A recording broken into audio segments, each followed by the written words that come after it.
Hello friends, Republic का BPSC वाले में आप सभी का बहुत बहुत स्वागत है। मैं आनंद श्रीधम। बीपीएससी एसए 68 बीपीएससी एसए का जो पेपर है उस पर हम लोग डिस्कशन करेंगे और उसमें भी खासकर भी जो बिहार का सेक्शन है जहां से कुछ नया इनोवेटिव टाइप का एसए आया है उसको हम देख रहे हैं। यह चीज़ें सामने आपकी दिख रही है, क्या दिख रही है? तो 69 BPSC batch PT mains SA start हो रहा है 2 जून से। रिपब्लिका के प्लेटफॉर्म पर ऑनलाइन भी ऑफलाइन भी आप लोग जुड़ सकते हैं और यह नंबर है 7678599093।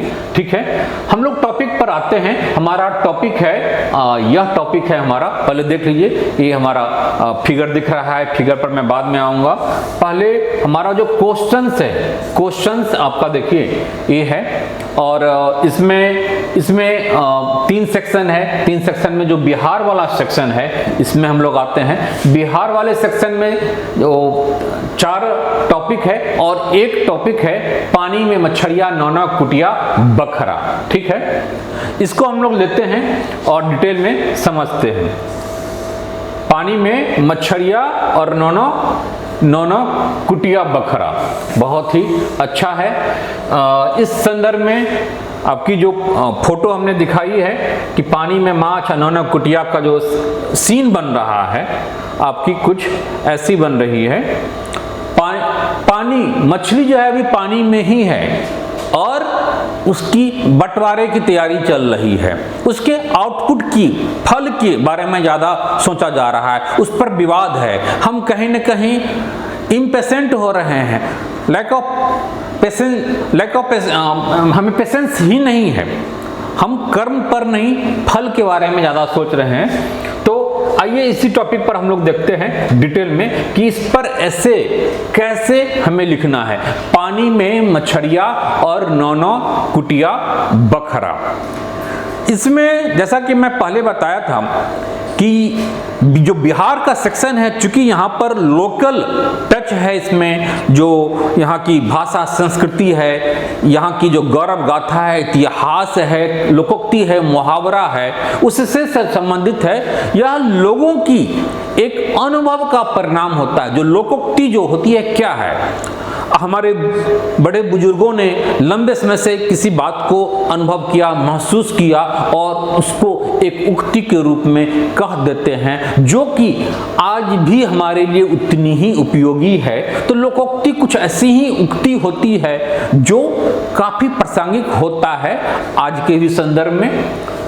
पानी में मछलियाँ, नौना, कुटिया, बखरा एक बहुत ही कॉमन एक मुहावरा है, चाहे भोजपुरी में हो या मैथिली में हो, मगही में हो या अन्य भाषा में भी, हिंदी में भी। तो इसके सामान्य अर्थ को पहले आप समझिए, फिर विशिष्ट अर्थ की ओर हम जाते हैं।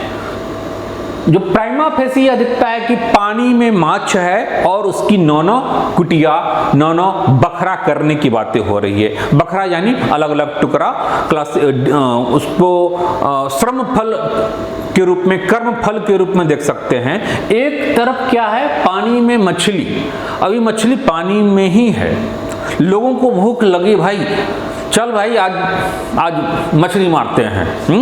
अब मन कर रहा है मछली खाने का और घर में मछली नहीं है, मछली पकड़ के लाना होगा। 2-4 फ्रेंड्स हैं, तैयारी कर रहे हैं, बंसी से मारना है या जाल से मारना है या पानी उपच करके मारना है। गांव घर में खत्ता गड्ढा सब होता है, पानी उपच करके घंटा भर पानी उपचने के बाद उसमें मछलियां पकड़ा जाती हैं। लेकिन ये सारा चीज करना होगा तब मछली आएगी।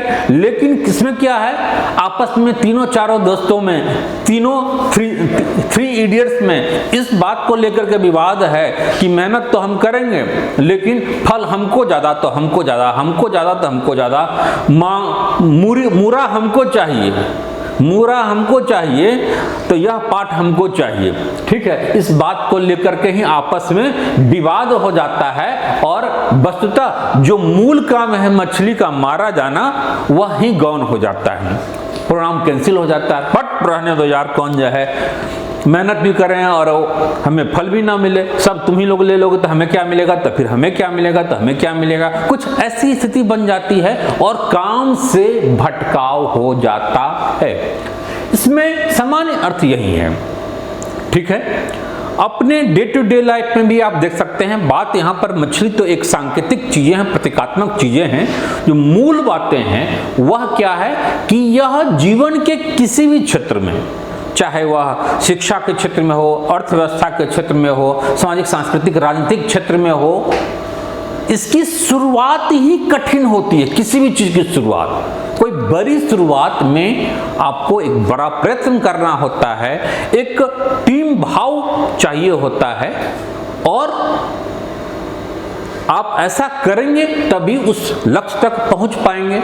लेकिन हम लक्ष्य पर ज़्यादा ध्यान देते हैं, हम फल के बारे में ज़्यादा सोचते हैं, हम भविष्य के बारे पर ज़्यादा फोकस करते हैं। वर्तमान में जीना हमें अच्छा नहीं लगता, या तो हम भूत में जी रहे होते हैं, अरे दैयो हम असफल हो गए, इस बार हम फेल हो गए, ससुरा इतना क्वेश्चन टफ बनाया था, इतना इनोवेटिव बनाया था, इतना प्रयोग किया बीपीएससी ने कि बस हमें ले डुबा दिया। अतुलवाद ने तो क्या से क्या जो है, इसके रहते एसडीएम बनना।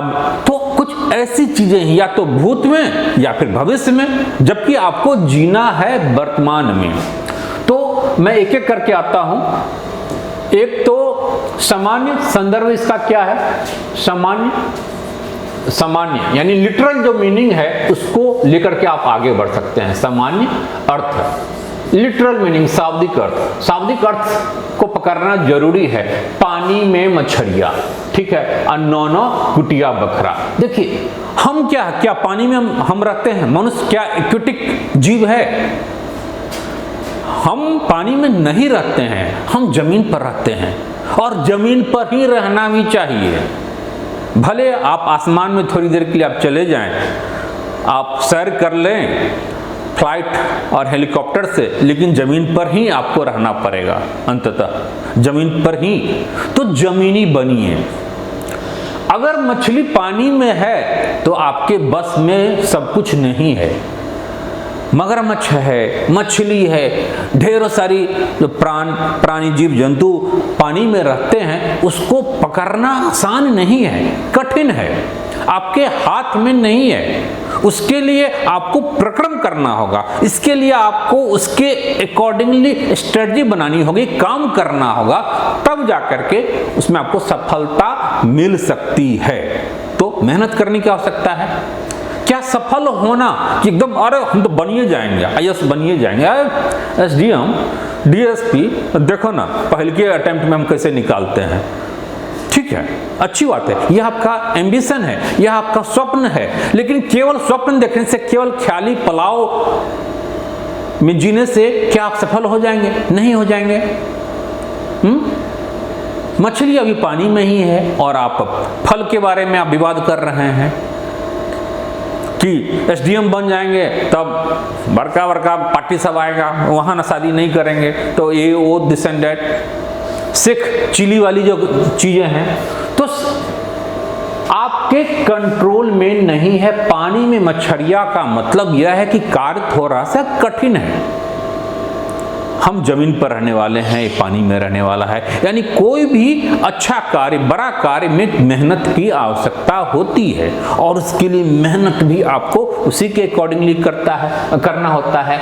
तो यह भी एक सेंस निकल रहा है। तो सामान्य अर्थ में भी बहुत कुछ निकल रहा है। अब सामान्य अर्थ के साथ विशिष्ट अर्थ, विशिष्ट अर्थ में आप देखेंगे कि बहुत सारी चीजें इसमें है। ठीक है, यह क्या है? कर्म फल के सिद्धांत को पर आधारित है। कर्म फल, याद कीजिए, कर्मण्येवाधिकारस्ते मा फलेषु कदाचन। पूर्वापर संबंध होता है, पूर्व और पर, यानी पहले और बाद का। पूर्वापर देखिए ऐसे होगा, पूर्व और पर, पहले यह पाठ होगा, पहले यह होगा, पूर्व होगा, तब तो बाद का होगा ना, पर होगा। यानी पहले कर्म आप करेंगे तभी तो फल मिलेगा, या पहले फल ही मिल जाएगा? बताइए, बीज बोने से पहले फल मिल जाएगा? हैं? अरे बीज बोगे, उसको निराई सिंचाई आदि करोगे, देख रेख करोगे, प्लांटेशन अच्छे ढंग से होगी तो उसमें समय के साथ फल आएगा। लेकिन आपस में विवाद पहले ही हो गया। आप उस चक्कर में आप काम को ही स्थगित आप कर देंगे तो क्या फल मिलेगा? नहीं मिलेगा। तो पूर्व और पर का संबंध है कर्म फल सिद्धांत। हमारा ध्यान क्या होना चाहिए? कर्म पर होना चाहिए। अगर फल पर ज्यादा ध्यान है तो आपके हाथ से कर्म फिसल जाएगा, आपके हाथ से अवसर फिसल जाएगा, आप सोचते ही रह जाएंगे और ससुरा ये तो बीपीएससी के द्वारा टीचर की बहाली होगा। कैसे निकलेगा? कैसे निकलेगा भाई? हम विरोध करेंगे तो गलत है, कोर्ट में जाएंगे। ये बीपीएससी की देखिए ऐसे डाल दिया, ऑप्शनल हटा करके एक तरह से यूपीएससी की तरह कर दिया, ये तो तानाशाही है। हम इन्हीं चीजों में उलझ जो आपके हाथ में नहीं है। सिलेबस को तैयार करना, एग्जामिनेशन पैटर्न को तैयार करना आपके अधिकार क्षेत्र में नहीं आता है। आपका काम है केवल कर्म करना। जो सिलेबस है, जो पाठ्यक्रम है, जो एग्जामिनेशन पैटर्न है, क्वेश्चन क्या पूछा जाएगा, नहीं पूछा जाएगा, क्या सिलेबस होगा, यह आपका काम है क्या? नहीं। इस पर आप बिना मतलब का दिमाग मत लगाइए। विवाद होना ही नहीं चाहिए। आपका सारा फोकस कर्म करने पर हो। कर्मण्येवाधिकारस्ते मा फलेषु कदाचन। आप उससे जोड़ करके लिखिए कि हमारा सारा ध्यान अगर कर्म पर होगा तो फल ऑटोमेटिकली क्या मिलेगा, इसमें कहीं कोई दुविधा नहीं है। गीता में भगवान श्री कृष्ण ने कहा है तुम कर्म करो, फल तुम्हारे बस में नहीं है, फल की चिंता तुम्हें नहीं करनी है। दो बातें हैं इसमें, कर्म करो, फल तुम्हारे हाथ में नहीं है। बात तो सही है भाई। फल तो तुम मछली मारो, मछली पकड़ा सकती है, नहीं भी पकड़ा सकती है, लेकिन सही ढंग से अगर मछली पकड़ने की कोशिश करोगे बंसी से, जाल से, या पानी उपच करके गांव घर में आप देखते होंगे, या फिर समुद्र में है नौका आदि से, स्टीमर वगैरह से, शिप से आप मछली का कोशिश करेंगे तो सर्टेनली मछली पकड़ाएगा ही, आपको फल मिलेगा। लेकिन फल आपके बस में नहीं है। दूसरी बात है कि फल की चिंता नहीं करनी है। अगर गीता में भगवान श्री कृष्ण यह बोल रहे हैं तो इसका मतलब यह है कि फल की चिंता आपको नहीं करनी है, यानी फल तो तुमको मिलेगा ही। यह एश्योरेंस भगवान कृष्ण दे रहे हैं। क्यों? वह भी कर्म फल के सिद्धांत से बंधे हुए हैं। यहां पर महत्वपूर्ण कर्म करना है, न कि फल को देना। फल को देने वाला कर्म करने वाले से बड़ा नहीं है, बड़ा यहां पर कर्म करने वाला है। महत्वपूर्ण जो कर्म करता है वह है। तभी तो रावण अपने कर्म के बल पर ब्रह्मा विष्णु महेश सबसे आशीर्वाद ले लिया। भस्मासुर शंकर जी से आशीर्वाद लेकर के शंकर जी को ही भस्म करने का प्लान बना लिया। यह अलग बातें हैं कि उसकी यह मंशा सही नहीं थी। तो आप रावण शिव को अपने बस में कर लिया, अपने कैलाश पर्वत से शिव को लाकर के अपने लंका में ले जाना चाहता था। तो यह कर्म के महत्व को दिखाता है। भगवान बाध्य हैं फल देने के लिए, यानी कर्म ही हमें करना है, फल तो मिलेगा ही। और कई बार फल तो ऐसा मिलेगा जिसकी आप परिकल्पना भी नहीं किए होंगे, बहुत ही ज्यादा आप संभाल नहीं पाएंगे। जो कहावत है ना कि जब आप किसी भी चीज को बहुत ही शिद्दत से चाहते हैं तो प्रकृति का जर्रा आपके लिए काम करता है, आपको सफल बनाने में अपनी सारी शक्ति को झोंक देता है कि नहीं? ऐसा आपको अपना इकोसिस्टम स्वयं बनाना होगा। एक क्वेश्चन इसी में था कि जो जंगल होता है वह अपना पेड़ स्वयं लगाता है। They creates their own tree, they do not wait for seedings by any peoples in jungles. वह इस बात का इंतजार नहीं करता है कि कोई जंगल में आए कोई व्यक्ति और इसमें सीडिंग करे, बीज डाले। नहीं, वो अपना ऑरा स्वयं बनाता है। वो स्वयं बीज गिराता है, नए नए पौधे तैयार होते हैं, एक पौधा मर जाता है, 10 पौधा आ जाता है। एक वृक्ष के, एक पेड़ के मर जाने से कुछ भी नहीं होता, वो इतना बड़ा इकोसिस्टम क्रिएट कर लेता है। आपको भी अपने कर्म से कुछ ऐसा ही करना होगा। फल तो झक मार करके आएगा, है ना। तो इन संदर्भों में आपको इस एस्से को लिखना है। एक सामान्य अर्थ है, एक विशिष्ट अर्थ है, कर्म फल के सिद्धांत से जोड़ करके इसको आप देखेंगे। साथ ही इसमें ऐतिहासिक रूप से आप बहुत सारे उदाहरण को, जो हिस्टोरिकल जो इसका पक्ष है, मैं बार बार कहता हूं कि अपने एस्से में ऐतिहासिक पहलुओं को जरूर आप दिखाइए, ठीक है। इन चीजों से आपका क्या होगा कि उदाहरण के माध्यम से चीजें ज्यादा स्पष्ट होती है। चाहे वह सिख चिली वाला हो, ख्याली पुलाव वाला हो, या फिर महान लोगों में आप गौतम बुद्ध हो, महात्मा बुद्ध हो, महात्मा गांधी हो, अंबेडकर हो, नेहरू हो, सब लोगों ने आप देखेंगे कि कर्म पर जोर दिया है और फल उनको ऐसा मिला जिसकी परिकल्पना भी उन्होंने नहीं किया होगा। बुद्ध ने यह नहीं सोचा था कि बुद्ध ने कुछ अच्छा काम किया अपने हिसाब से, लेकिन बुद्ध ने थोड़े सोचा था कि मेरे मरने के बाद एक बौद्ध धर्म बन जाएगा, हजारों हजार अनुयायी होंगे, अनेकों राजा हमारा फॉलोअर होगा, भारत ही नहीं, चाइना में, कोरिया में, श्रीलंका में, थाईलैंड में, सिंगापुर में, लाओस में, कंबोडिया में, पूरी की पूरी में हम एशिया में एशिया पुंज के रूप में उभर जाएंगे।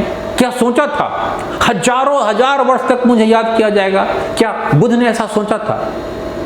फल तो इतना ज्यादा मिलेगा कि आप संभाल नहीं पाओगे, बियॉन्ड जाकर के मिलेगा। लेकिन इसके लिए आपको कर्म भी उसी स्तर का करना होगा, अद्वितीय स्तर का करना होगा। तो ऐसे हिस्टोरिकल व्यक्ति से आपको अपने एस्से को कनेक्ट करना है ना।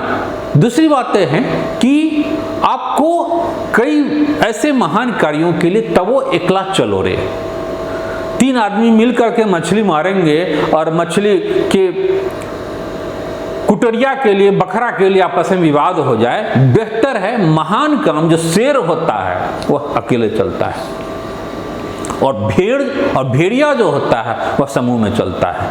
आपको समूह का हिस्सा नहीं बनना है। जंगल की शेर की तरह दहाड़ करके, सीना चौड़ा करके, राजा एक ही होता है। अशोक प्रेम में फंस गए थे।